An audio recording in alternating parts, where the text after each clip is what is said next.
Proceed. Ano bang gagawin natin dito? Magandang umaga po sa inyong lahat.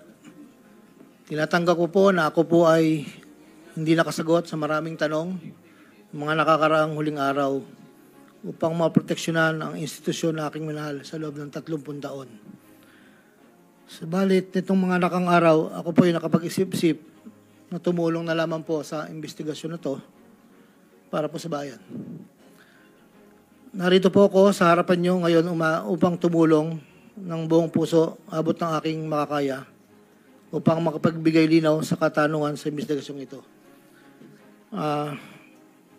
Naintindihan ko po na hindi lang mainit ang isyong aking kinakaharap sa kasalukuyan. Mararamin po ang galit sa aming mga kasama sa DPWH dahil sa mga nabanggit na mga sinasabing katiwala sa aming ahensya. Hindi ko na po titingnan to. Ito po galing sa puso ko. Nangangamba po kasi ako sa seguridad ng pamilya ko. Ito pong aking salaysay ay marami pong mga tao na mababanggit at ako po ay humingi ng tawad sa mga tao na to, pero kailangan ko pong sabihin yung katotohanan. Hinihiling ko lang po sa ating buting chairman, sa ating Secretary Justice po, na maproteksyonan po yung pamilya ko. Medyo napakabigat po ng mga babanggitin ko rito. At ito po ay malalaman po natin ngayong umaga. At ako po ay in good faith sa lahat po ng mga senador nandito, sa ating sekretary at sa mga nandito po lahat. Simulan ko na po ang aking inandang salaysay, Your Honor.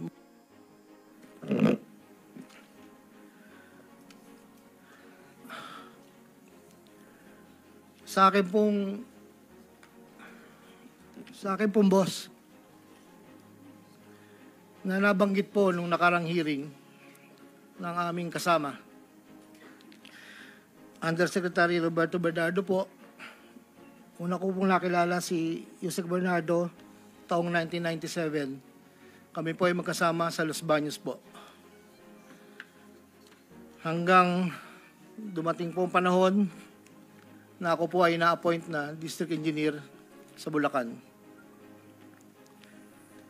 Sa taong 2022, nagsimula pong magbaba ng pondo sa akin si Yusek Bernardo. Nandito po ang detalye kung ilan po at magkano. Ito po, ang unang taon po, 2022 ay 350 million po. Ang kasunduan po ay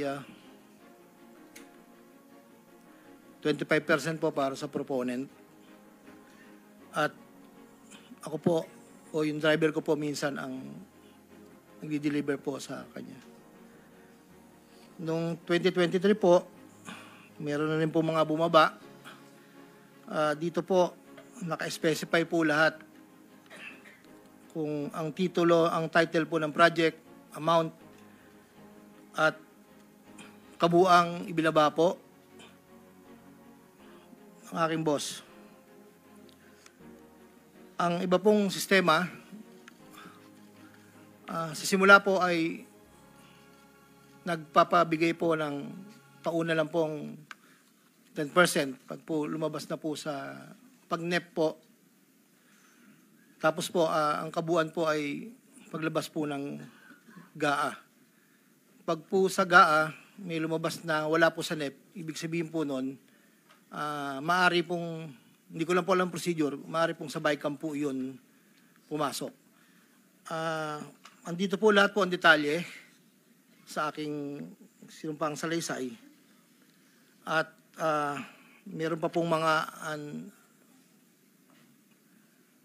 UA po, ang program allocations po yata yon na naibabarang po sa akin noong 2024. At hindi naman po lahat yun ay sari-sari pong project po yata yon. 2.85 billion po.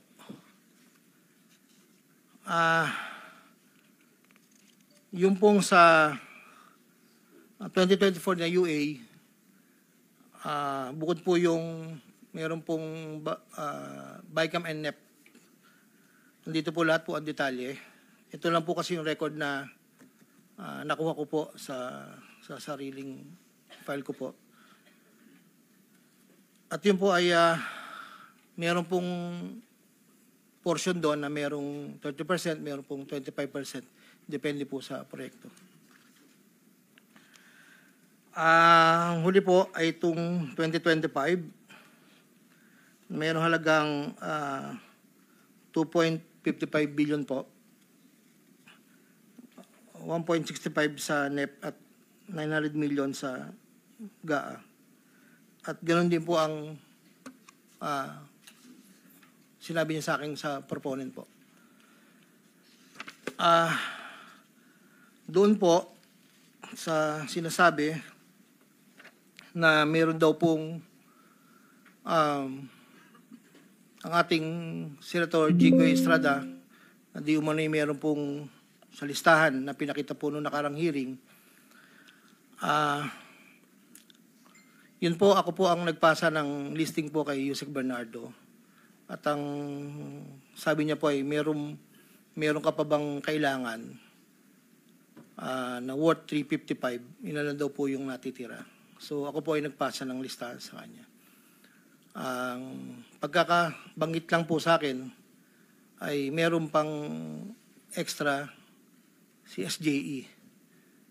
So nung lumabas po iyon, sa kanya ko rin po binigay, pero wala po akong direct na komunikasyon kay Senator Estrada at wala rin po akong, hindi po ako ang nagdadala, wala po kaming, hindi ko po nakakaharap Senator Jinggoy po. Si Yusek Bernardo lang po ang kausap ko.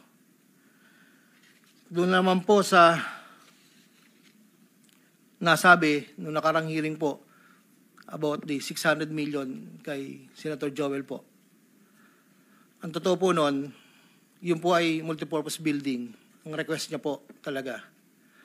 Dahil hindi naman po na ma-accommodate nung nire-report ko po sa kay Yusek na hindi po ma-accommodate yung request. Nagkaroon po ng idea, kaming dalawa po ni Yusek Bernardo na tapatan na lang kung sa kwentahan lang po na ang proponent ganito, parang daw po mapagbigyan. So, nagpasa po ako ng listahan without the knowledge of Senator Joel. So, lumabas po yung pondo, I think, UA po. So, hindi po alam ni Sen na yun po ang pinalit namin sa multipurpose building. Wala pong alam si Senator Joel. So, yung bilanggit po na mayroon pong 25%, ako po at si Yusek Bernardo ang nag-usap na gano'n na lang ang gawin para daw po matapatan man lang yung 1.5 B na request po. Inayos ko po lahat yun at dinala ko po sa tauhan lang po ni Senator Joel somewhere in Bukawi po. Ang sabi ko po sa kanya, baka pwede, pakibigay mo lang to kay boss. Tulong ko to, kung ano man ang future na plano niya, yun po ay tulong ko. Pero hindi niya po alam na doon ko po kinuha sa flood control po. Ang pangapat po, taong 2021, nakilala ko po si Congressman Saldico. Sa pamamagitan din po ng numero po, binigay lang po sa akin ni Yusek Bernardo. Hindi ko na po nilagay. Kasi po hindi naman po kasama siya nung kami nagkita sa Shangri-La, BGC. That was 2021 po. Ang unang usapan po namin ay susubukan pong makapagbaba ng pondo kung pwede po sa distrito ko. Taong 2022 po,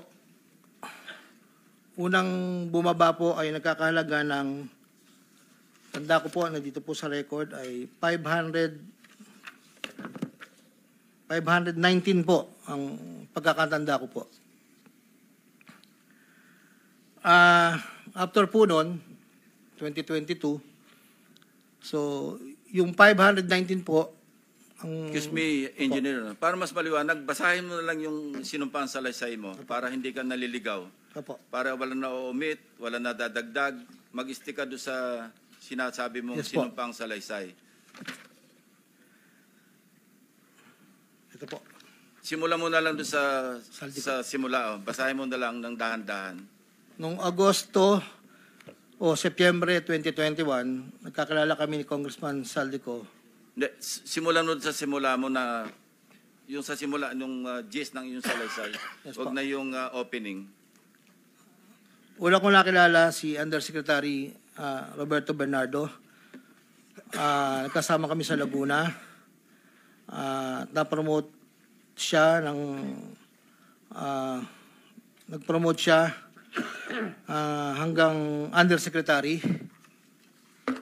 Si Yusek Bernardo ang tumulong sa akin para may talaga ako bilang District Engineer sa Bulacan First DO noong 2019, panahon ng Secretary ng DPWH si Secretary Mark Villar. Nung panahon na yun, ang tanda ko po, Undersecretary for Operations sa Visayas, si Yusek Bernardo. Taong 2022, na magsimulang magbaba ng pondo sa aking DO, si Yusek Bernardo. Ang kasunduan ay 25% para sa proponent. Ang proyekto ayon kay Yusek Bernardo, ang kabuuan ng mga proyektong naibaba ni Yusek Bernardo sa aking DO ay nagkakahalaga ng 350 million na sumusunod. Nandito po. Noong 2023, ang kabuuan ng mga proyekto na ibaba ni Yusek Bernardo sa aking DO ay halagang 710 million. Mula sa halagang ito, 450 million ang pumasok sa NEP, 260 naman po ang sa GAA. Ang para sa proponent, 25% po, at may advance ito na 5 to 15 na kalimitang hinihingi ni Yusek Bernardo kapag ganap na ang NEP, base sa pagdinig sa Kamera del Representante. Samantala, ang pondong na BICAM ay may advance payment na 5 to 10 na kalimitang hinihingi matapos ang deliberasyon ng BICAM at ang balansa ay babayaran pagbuo paglabas ng GAA. Ang detalye ng mga proyekto ay nandito po. Noong taong 2024, may kabuuang pondo na 3.3 billion, 150 sa NEP, 300 million sa GAA, 2.85 sa UA. Nung naipababa ni Yusek Bernardo sa aking DO, muling nagpatuloy ang 25% na bayad sa proponent ng mga proyekting ito na binibigay kay Yusek Bernardo. Tulad ng 2023, ang usapan ay mayroon ding advance payment, depende na lamang kung ito NEP o GAA. Kaya limitang inutusan ko ang aking driver na dalhin ang proponent kay Yusek Bernardo, minsan po sa parking ng Diamond Hotel. Ang detalye ng NEP 2024 ay may andito po nakasulat po. Ayon kay Yusek Bernardo, ang GAA insertions ng 2024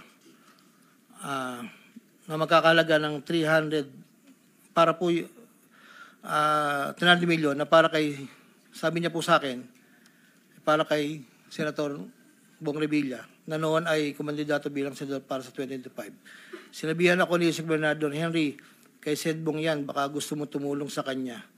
Dagdagan mo ang proponent ko na bahala. Sinabi ko kay Yusek Bernardo, sige po boss, kaya po imbis na 25 ay naging 30 ang naging proponent doon po sa 3 project na nakalagay po dito.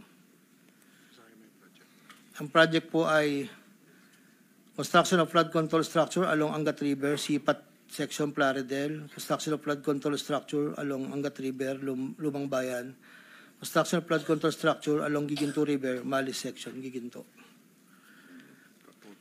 Ang total po ay 300 million po. Yun po ay ayon kay Yusek Bernardo. Never ko pong nakakausap si Senator Bong Revilla. Never po. Makikita sa listahan mga proyektong galing sa UA 2024 na hindi lamang flood control ang mga proyekto, subalit ang proponent ay naglalaro sa 25 hanggang 30%. Noong taong 2025 ay may kabuuang halaga na 2.55 billion ang naipababa ni Yusek Bernardo sa aking DO. Tulad ng mga nakaraang taon, ang proponent ay natiling 25% sa kabuuang halaga ng pondo na naibaba ni Yusek Bernardo sa aking DO. Ang detalye ng proyekto ay nandito po. Marami po ito.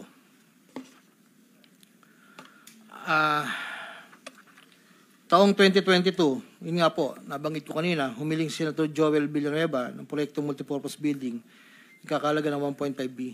Sa halagang 1.5B ay 600 million lamang ang napagbigyan na pondo para sa multipurpose B. Hindi ito napagbigyan, kaya napilitan kaming gumawa ng paraan ni Yusek Bernardo. Hindi humingi ng partikular na proyekto o porsyento si Senator Joel, pero inutos ni Yusek Bernardo na bigyan na lamang ng proyekto na may katumbas na 150 million na proponent. Dahil dito, nabigyan si Senator Joel ng proyektong Unprogrammed Operations ng 2023, nagkakalaga ng 600 million na pawang mga flood control ng mga proyekto at kung saan susumahin na 25% na proponent ay may halaga na 150 million. Hindi alam ni Senator Joel na flood control ang mga proyektong nailan sa kanya dahil ang aking pagkakalam ay ayaw po ni Senator Joel ang project na flood control. Ang halagang 150 million dila ko sa rest house sa Barangay Igulat, Bukay, Bulacan na iniiwan ko po sa tao niya na ang nagangalan lang pong Peng. Sinabi ko kay Peng na pakibigay na lang kay boss, tulong lamang yan para sa future na plano niya. Hindi po nila alam na doon galing yon sa flood control. Matapos po na hindi na po kami nagkausap. Sa kay Senator Jinggoy naman po, sa pagkakatanda ko, nasa 2024 budget hearing kami sa Senado. Kasama ko si Yusek Bernardo. Sa pagitan ng alas 9 hanggang alas 10 ng gabi, habang kami naghihintay, tinanong ako ni Yusek Bernardo kung mayroon pa akong gustong lagyan at mayroon pang available na 355 si SJE. Ayon po kay Yusek Bernardo. Sabi ko po, boss, meron naman. Sagot ni Yusek Bernardo sa akin na ipasok ko agad sa kanyang listahan ng oras na yon. Agad-agad po akong nagpagawa ng listahan sa staff ko at sa loob ng 10 to 15 minutes, pinasa ko na po ang listahan kay Yusek Bernardo. Ito po ang listahan ng mga proyekto na banggit. Ito po ay puro pumping station po with floodgates. Ito po ay phase 3 dahil may nauna na pong phase 1, phase 2. Ito po ay 7 project. Meron pong 360 million, isang 45, isang 50, dalawang 40 million na may kabuang 355. Ang proponent po nito ay 25% at binigay ko yung Yusek Bernardo kasama ang may iba pang proponent ng mga pondong biniba niya sa akin para sa taong 2025. Wala po akong direktang transaksyon o direktang pakipag-ugnayan kay Senator Jinggoy. Pang-apat, Congressman Elsaldi ko. Noong September 2021, nagkakilala kami ni Congressman Saldico sa isang pagtitipon meeting sa Shangri-La, Bonifacio. Doon ay napag-usapan namin ang plano ni Kong Saldi na sumubok na magbaba ng pondo papunta sa aking distrito para sa iba't ibang proyekto.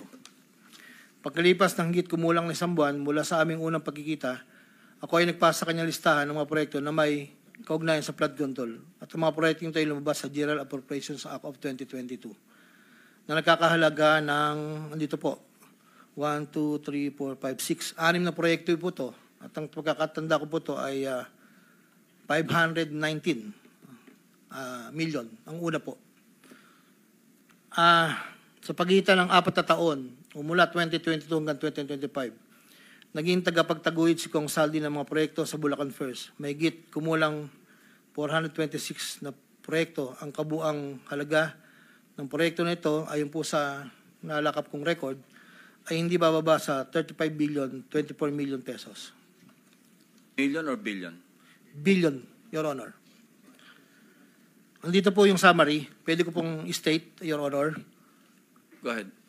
Sa taong 2022, yun po yung una, bycam lang po ito ayon sa record ko po.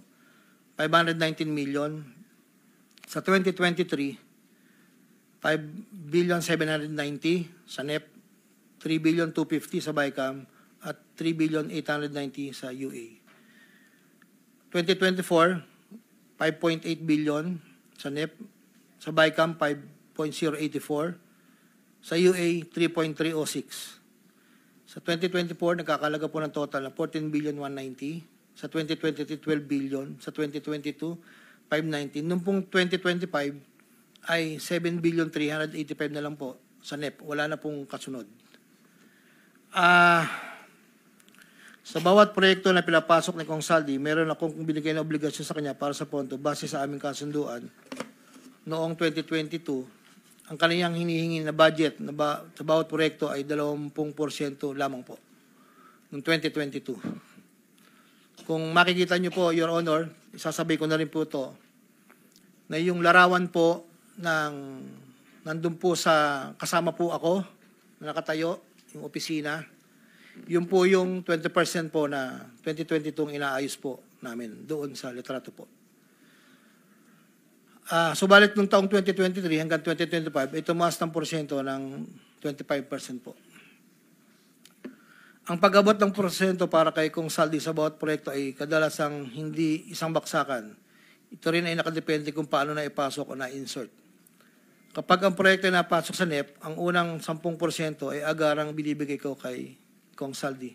Habang ang balanse na 15% ay paglabas na po ng GAA within 1 to 2 months. Iniipon ko muna po yan bago po ipadala sa kanya.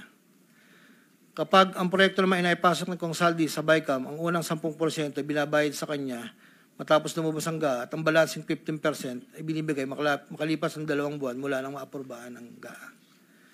Pero kapag proyekto ay naipasok gamit ang UA, ang 25% ay agarang iniipon ko pat ibinibigay kay Kong Saldi. Ang pambayad para kay Kong Saldi ay nanggaling sa mga advances mula sa kontratista, pero hindi na alam ng mga kontratista kung para kanino ang advance na yon. Ang pera na nakalaan para kay Kong Saldi ay dinadala sa akin. Ako naman po ang nagdadala o naghahatid na hinihinging porsyento ng Kong Saldi sa iba't ibang tao niya.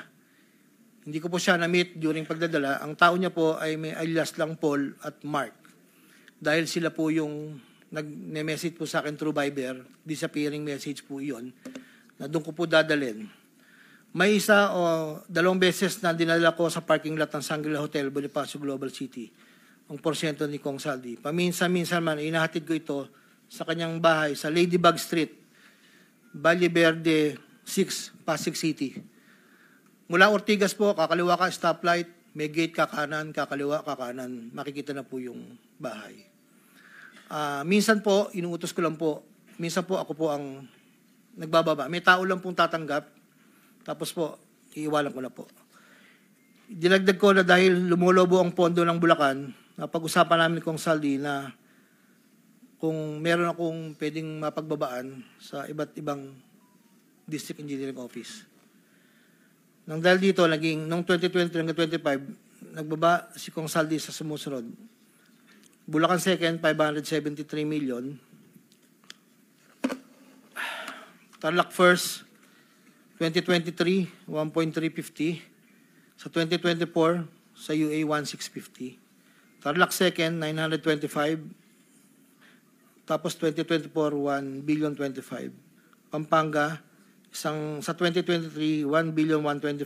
2024, 75 million lang po. Wala pong alam yung mga tao doon na DE. Ako lang po ang kausap nila. Hindi po alam nila yun ay kay Kong Saldi. Dahil ako lang po, hindi ko po pwedeng sabihin kung saan nanggagaling. Ito po, ang mga iba naman pong nagbababa ay nakilala ko ang kumpanyang Partstar. Ngunit kahit pamilyar ako sa Partstar, hindi ko kilala ang may-ari nito. Naging tauhan ng Partstar, ang kilala ko na MK. Na-meet ko po siya sa district. Meron po siyang project na isang tulay na inabutan ko before. Sa pagkakalam ko, si MK ay anak ng may-ari ng Partstar. Nagkaroon ng pagkakataon ng 2020 na lumapit sa akin si MK na Partstar na nakiusap na humingi ng listahan para sa flood control. Ayon kay plano raw nilang lakarin ng pondo para sa mga flood control projects. Ako'y nagbigay sa kanyang listahan at nalumabas naman po ito sa GAA at UA. Kinaklaro ko na wala akong alam o personal knowledge kung paano nakuha ng Partstar ang pondo at kung sino ang kausap nila para masiguro ang pagkuha ng pondo. Hindi po ako knowledgeable doon. Basta nagbibigay lang po ako ng listahan.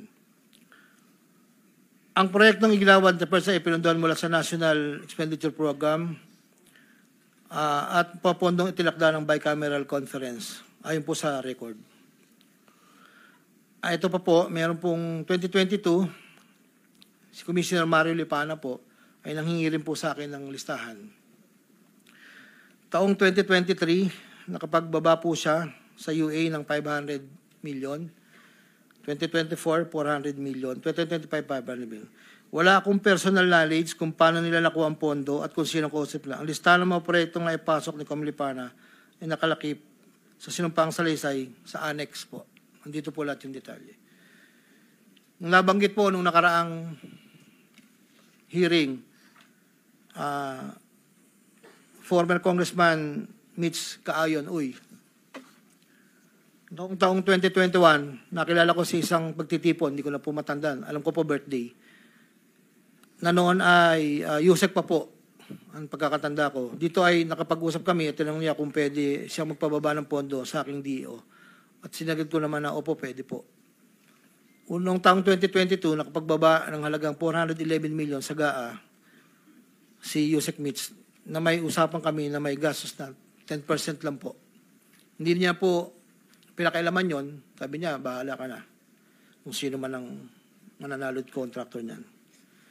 Noong ikapat na pagdinig ng Senate Blue Ribbon Committee hearing, may dalawang larawan na pinakita ang chairman ng Senate Blue Ribbon Committee, Senator Pampilo Lacson, kay Engineer Bryce Hernandez. Isang larawan sa isang lamesa na puno ng pera at doon ay makikita ang aking presensya na kung saan ay ako'y nakasuot ng blue na shirt at ito ay sa conference room ng lumang opisina namin. Para po sa kalaman, lahat po ng pera na yon ay para sa BICAM ni Kong Saldi, 519 million na may 20% proponent noong 2022. Ito po ay galing sa iba't ibang mga kontraktor na nakuha ng mga proyektong naipababa ni Congressman Saldi. Ang pangalawang larawan naman po ng pera na nakasalansan sa isang bilyaran ay para sa proponent ng 2023 na 5.79 billion na dadalhin namin kay Kong Saldi na sa aking pagkaalala ay nagkakalaga ng 579 bilang 10% advance payment. Aking nireserba ang aking pagpasa sa karagdagang sinumpang salaysay kung sakaling ito ay mabibigyan muli ng pagkakataon. Ginagawa ko ang sinumpang salaysay na ito upang pakita ang aking kusang loob na pakipagtulangan sa sinasagawang bisyo sa Senado, sa House of Representatives at iba pang ahensya ng pamahalaan, kaugnay ng mga anomalyang proyekto ng DPWH, at upang matuluyang palagutin lahat ng mga taong sangkot. Ilan po, Your Honor. Pwede bang pirmahan mo yung sinumpang salaysay para maibahagi sa mga miyembro ng committee ito nang sa gayon, mamaya kung meron silang gustong tanungin, at least pirmado mo yung sinumpang salaysay. Your Honor, dahil in good faith po ako, kahit wala po akong inaasahan pa kung ano ang mangyayari sa akin, I will sign this. Nagpapatunay na ako po ay willing po makipag-cooperate. I will sign this one po. Salamat po.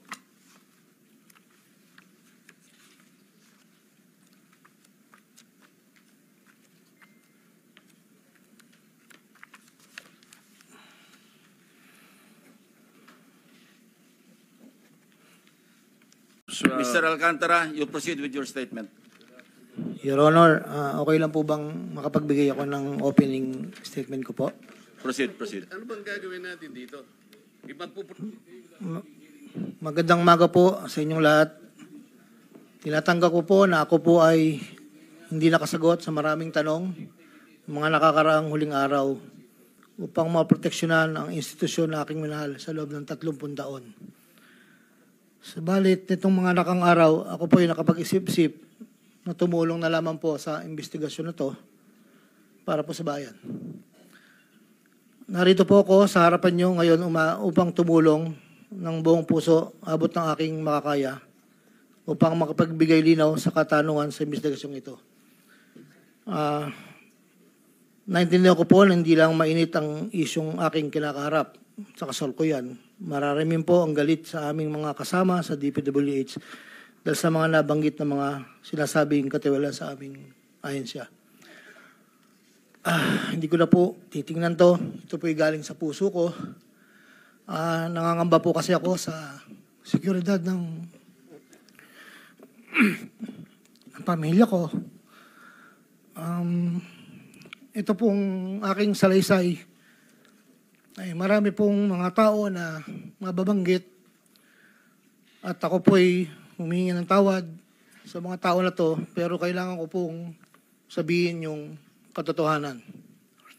Nihiling ko lang po sa ating buting chairman, sa ating Secretary Justice po, na maproteksyonan po yung pamilya ko. Medyo napakabigat po ng mga babanggitin ko rito. At ito po ay malalaman po natin ngayong umaga. At ako po ay in good faith sa lahat po ng mga senador nandito, sa ating sekretary at sa mga nandito po lahat. simulan ko na po ang aking pinandang salaysay, Your Honor.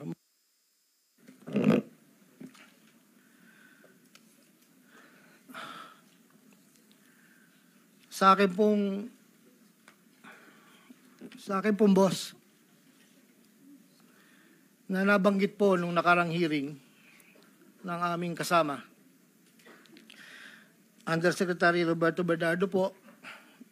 Una ko pong nakilala si Yusek Bernardo taong 1997. Kami po ay magkasama sa Los Baños po. Hanggang dumating po ang panahon na ako po ay na-appoint na District Engineer sa Bulacan. Sa taong 2022, nagsimula pong magbaba ng pondo sa akin si Yusek Bernardo. Nandito po ang detalye kung ilan po at magkano. Ito po, ang unang taon po, 2022 ay 350 million po. Ang kasunduan po ay 25% po para sa proponent. At ako po, o yung driver ko po minsan ang nagdi-deliver po sa kanya. Noong 2023 po, meron na rin po mga bumaba. Dito po, naka-specify po lahat kung ang titulo, ang title po ng project, amount, at kabuang ibinaba po ng aking boss. Ang iba pong sistema, sa simula po ay nagpapabigay po ng pauna lang pong 10% pag po lumabas na po sa pag-NEP po. Tapos po, ang kabuuan po ay paglabas po ng GAA.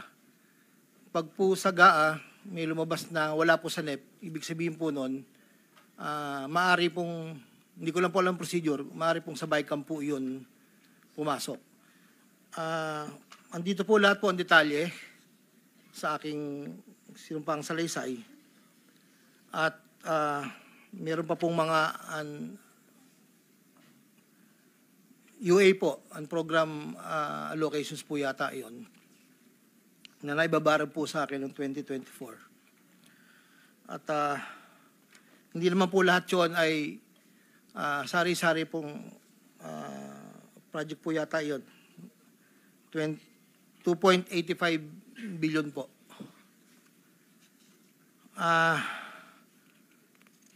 Yung pong sa 2024 na UA, bukod po yung meron pong BICAM and NEP. Nandito po lahat po ang detalye. Ito lang po kasi yung record na nakuha ko po sa sariling file ko po. At yun po ay meron pong portion doon na merong 30%, meron pong 25%. Depende po sa proyekto. Ang huli po ay itong 2025. Merong halagang 2.55 billion po. 1.65 sa NEP at 900 million sa GAA. At ganoon din po ang sinabi niya sa akin sa proponent po. Doon po sa sinasabi na meron daw pong ang ating Senator Jigo Estrada na di umano'y meron pong sa listahan na pinakita po noong nakarang hearing. Yun po, ako po ang nagpasa ng listing po kay Yusek Bernardo. At ang sabi niya po ay meron ka pa bang kailangan na worth 355, ilan daw po yung natitira. So ako po ay nagpasa ng listahan sa kanya. Ang pagkakabanggit lang po sa akin ay meron pang extra si SJE. So nung lumabas po iyon, sa kanya ko rin po ibinigay. Pero wala po akong direct na komunikasyon kay Senator Estrada At wala rin po akong, hindi po ako ang nagdadala, wala po kaming, hindi ko po nakakaharap, Senator Jinggoy po. Si Yusek Bernardo lang po ang kausap ko. Doon naman po sa nasabi nung nakarang hearing po about the 600 million kay Senator Joel po. Ang totoo po noon, yun po ay multipurpose building. Ang request niya po talaga. Dahil hindi naman po na ma-accommodate nung nire-report ko po sa kay Yusek na hindi po ma-accommodate yung request. Nagkaroon po ng idea, kaming dalawa po ni Yusek Bernardo, na tapatan na lang kung sa kwentahan lang po na ang proponent ganito, parang daw po mapagbigyan. So, nagpasa po ako ng listahan without the knowledge of Senator Joel. So, lumabas po yung pondo, I think, UA po. So, hindi po alam ni Sen na yun po ang pinalit namin sa multipurpose building. Wala pong alam si Senator Joel. So, yung bilanggit po na mayroon pong 25%, ako po at si Yusek Bernardo ang nag-usap na gano'n na lang ang gawin para daw po matapatan man lang yung 1.5B na request po. Inayos ko po lahat yun at dinala ko po sa tauhan lang po ni Senator Joel somewhere in Bukawi po. Ang sabi ko po sa kanya, baka pwede, pakibigay mo lang to kay boss. Tulong ko to, kung ano man ang future na plano niya, yun po ay tulong ko. Pero hindi niya po alam na doon ko po kinuha sa flood control po. Ang pangapat po, taong 2021, nakilala ko po si Congressman Saldico. Sa pamamagitan din po ng numero po, binigay lang po sa akin ni Yusek Bernardo. Hindi ko lang po nilagay. Kasi po hindi naman po kasama siya nung kami nagkita sa Shangri-La, BGC. That was 2021 po. Ang unang usapan po namin ay susubukan pong makapagbaba ng pondo kung pwede po sa distrito ko. Taong 2022 po, unang bumaba po ay nagkakahalaga ng, tanda ko po, nandito po sa record, ay 519 po ang pagkakatanda ko po. After po noon, 2022, so yung 519 po, ang... Excuse me, Engineer. Para mas maliwanag, basahin mo na lang yung sinumpang salaysay mo para hindi ka naliligaw. Opo. Para wala na omit, wala na dadagdag, mag-stick ka doon sa sinasabi mong Yes po. sinumpang salaysay. Ito po. Simulan mo na lang doon sa Saldico. simula. Basahin mo na lang ng dahan-dahan. Noong Agosto o Setyembre 2021, nagkakilala kami ni Congressman Saldico. Hindi, simulan mo sa simula mo na yung sa simula, yung gist ng iyong salaysay. Yes Huwag po. na yung opening. Una kong nakilala si Undersecretary Roberto Bernardo. Nagkasama kami sa Laguna. Na-promote siya ng nag-promote siya hanggang Undersecretary. Si Yusek Bernardo ang tumulong sa akin para may talaga ako bilang District Engineer sa Bulacan First DO noong 2019, panahon ng Secretary ng DPWH si Secretary Mark Villar. Nung panahon na yun, ang tanda ko po, Undersecretary for Operations sa Visayas, si Yusek Bernardo. Taong 2022, na magsimulang magbaba ng pondo sa aking DO, si Yusek Bernardo, ang kasunduan ay 25% para sa proponent. Ang proyekto ayon kay Yusek Bernardo, ang kabuuan ng mga proyektong naibaba ni Yusek Bernardo sa aking DO ay nagkakahalaga ng 350 million na sumusunod. Nandito po. Noong 2023, ang kabuuan ng mga proyekto na ibaba ni Yusek Bernardo sa aking DO ay halagang 710 million.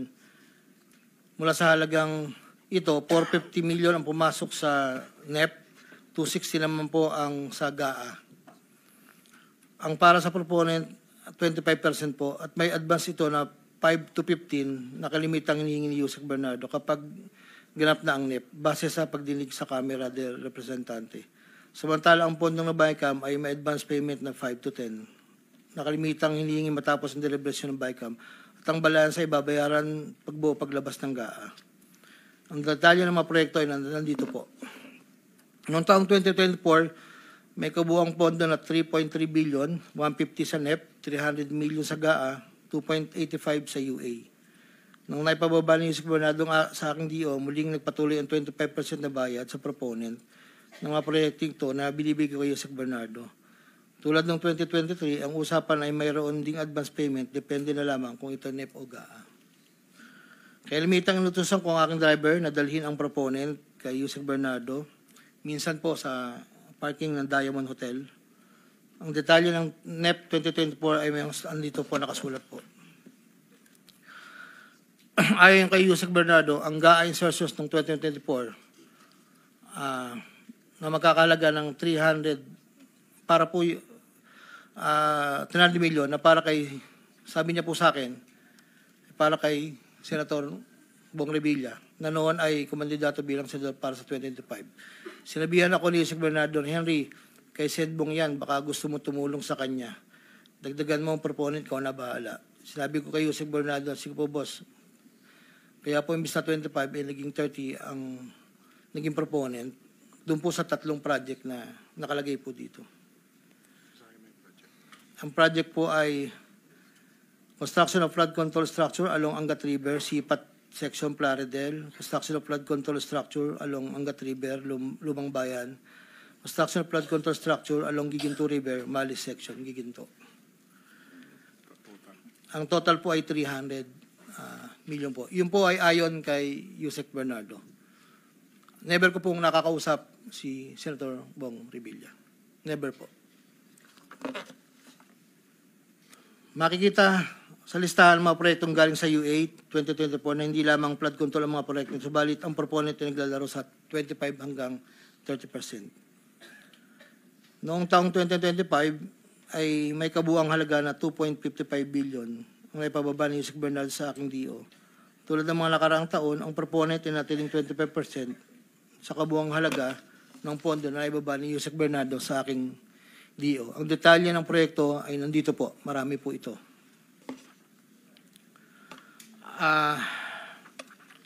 Taong 2022, yun nga po, nabanggit ko kanina, humiling si Senator Joel Villanueva ng proyektong multipurpose building, kakalaga ng 1.5B.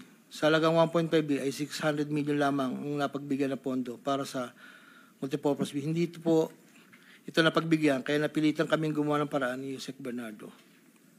Hindi humingi ng partikular na proyekto o porsyento si Senator Joel, pero inutos ni Yusek Bernardo na bigyan na lamang ng proyekto na may katumbas na 150 million na proponent. Dahil dito, nabigyan si Senator Joel ng proyektong unprogrammed operations ng 2023 nagkakalaga ng 600 million na pawang mga flood control ng mga proyekto at kung saan susumahin na 25% ng proponent ay may halaga na 150 million. Hindi alam ni Senator Joel na flood control ang mga proyektong nailan sa kanya dahil ang aking pagkakalam ay ayaw po ni Senator Joel ang project na flood control. Ang halagang 150 million dila ko sa rest house sa Barangay Igulot, Bukay, Bulacan na iniiwan ko po sa tao niya na ang nagangalan lang pong Peng. Sinabi ko kay Peng na pakibigay na lang kay boss, tulong lamang yan para sa future na plano niya. Hindi po nila alam na doon galing yon sa flood control.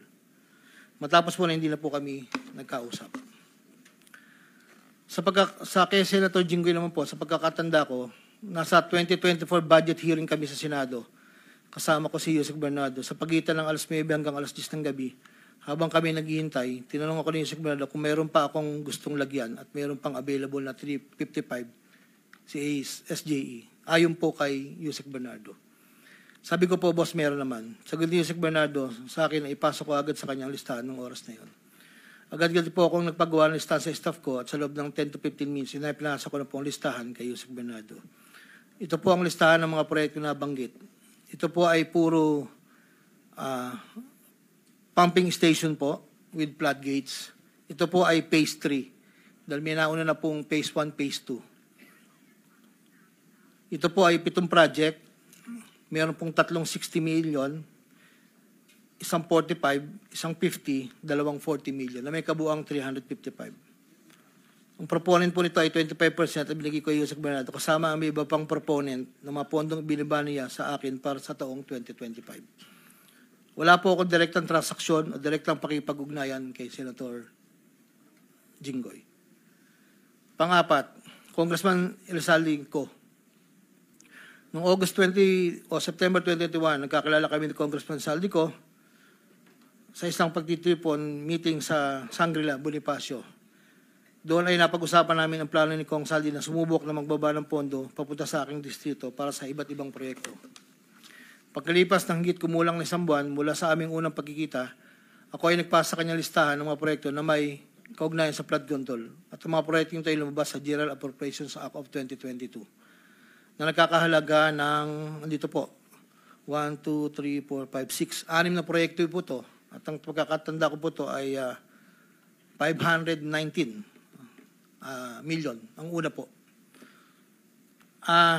Sa pagitan ng 4 na taon, mula 2022 hanggang 2025, naging tagapagtaguyod si Kong Saldi ng mga proyekto sa Bulacan First. May higit kumulang 426 na proyekto. Ang kabuang halaga ng proyekto na ito, ayon po sa nalakap kong record, ay hindi bababa sa 35 billion, 24 million pesos. Million or billion? Billion, Your Honor. Andito po yung summary. Pwede ko pong state, Your Honor. Go ahead. Sa taong 2022, yun po yung una, BICAM lang po ito ayon sa record ko po. 519 million. Sa 2023, 5 billion 790 sa NEP, 3 billion 250 sa BICAM, at 3 billion 890 sa UA. 2024, 5.8 billion sa NEP, sa BICAM 5.084, sa UA 3.306. Sa 2024, nagkakalaga po ng total na 14 billion 190. Sa 2023, 12 billion. Sa 2022, 519. Noong pong 2025 ay 7 billion 385 na lang po sa NEP. Wala na pong kasunod. Sa bawat proyekto na pinapasok ni Kong Saldi, meron akong binigay na obligasyon sa kanya para sa pondo base sa aming kasunduan. Noong 2022, ang kanyang hinihingi na budget sa bawat proyekto ay 20% lamang po noong 2022. Kung makikita nyo po, Your Honor, isasabay ko na rin po ito, na yung larawan po nandun po sa kasama po ako na nakatayo, yung opisina, yun po yung 20% po na 2022 inaayos po namin doon sa litrato po. Subalit nung taong 2023 hanggang 2025, ay tumaas ng porsyento ng 25% po. Ang pag-abot ng porsyento para kay Kong Saldi sa bawat proyekto ay kadalasang hindi isang baksakan. Ito rin ay nakadepende kung paano na ipasok o na-insert. Kapag ang proyekto ay napasok sa NEP, ang unang 10% ay agarang binibigay ko kay Kong Saldi. Habang ang balanse na 15% ay paglabas na po ng GAA within 1 to 2 months. Iniipon ko muna po yan bago po ipadala sa kanya. Kapag ang proyekto naman ay naipasok ng Kong Saldi sa BICAM, ang unang 10% ay binabayad sa kanya matapos lumabas ang GAA at ang balancing 15% ay binibigay makalipas ng 2 buwan mula nang maaprubahan ng GAA. Pero kapag proyekto ay naipasok gamit ang UA, ang 25% ay agarang iniipon ko pat ibinibigay kay Kong Saldi. Ang pambayad para kay Kong Saldi ay nanggaling sa mga advances mula sa kontratista, pero hindi na alam ng mga kontratista kung para kanino ang advance na yon. Ang pera na nakalaan para kay Kong Saldi ay dinadala sa akin. Ako naman po ang nagdadala o naghahatid na hinihinging porsyento ng Kong Saldi sa iba't ibang tao niya. Hindi ko po siya na-meet during pagdadala. Ang tao niya po ay may alias lang Paul at Mark. Dahil sila po yung nag-message po sa akin through Viber, disappearing message po iyon, na doon ko po dadalhin.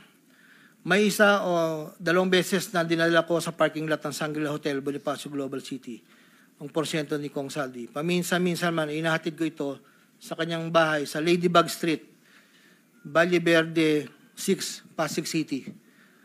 Mula Ortigas po, kakaliwa ka, stoplight, may gate kakanan, kakaliwa, kakanan, makikita na po yung bahay.